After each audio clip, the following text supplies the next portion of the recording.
প্রতিদিন 100 বার সুবহানাল্লাহ পাঠ করলে 1000 সওয়াব লেখা হয় এবং 1000 গুনাহ মাফ করা হয়।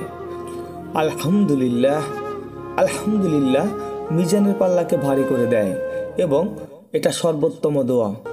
লা ইলাহা ইল্লাল্লাহু, লা ইলাহা ইল্লাল্লাহু সর্বোত্তম জিকির।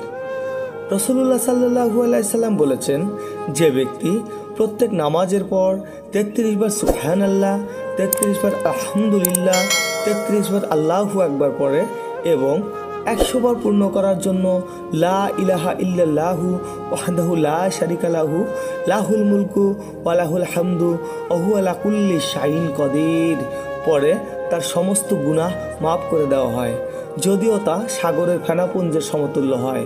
সুবহানাল্লাহ। যে ব্যক্তি সুবহানাল্লাহি ওয়া বিহামদিহি প্রতিদিন 100 বার পাঠ করবে, সমুদ্রের ফেনা পরিমাণ ছগিরা গুনাহ থাকলেও তাকে মাফ করে দেওয়া হবে। সুবহানাল্লাহ আলহামদুলিল্লাহ ওয়া লা ইলাহা ইল্লাল্লাহু আল্লাহু আকবার এই কালিমাগুলি আল্লাহর নিকট অধিক প্রিয় এবং আল্লাহ রাসূল সাল্লাল্লাহু আলাইহি সাল্লাম বলেন, পৃথিবীর সমস্ত জিনিসের চাইতে এটা আমার নিকট অধিক প্রিয়।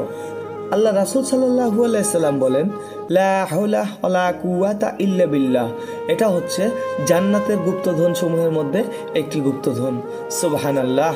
সহিহ আল বুখারী হাদিস নাম্বার 213, সহিহ আল মুসলিম হাদিস নাম্বার 2076।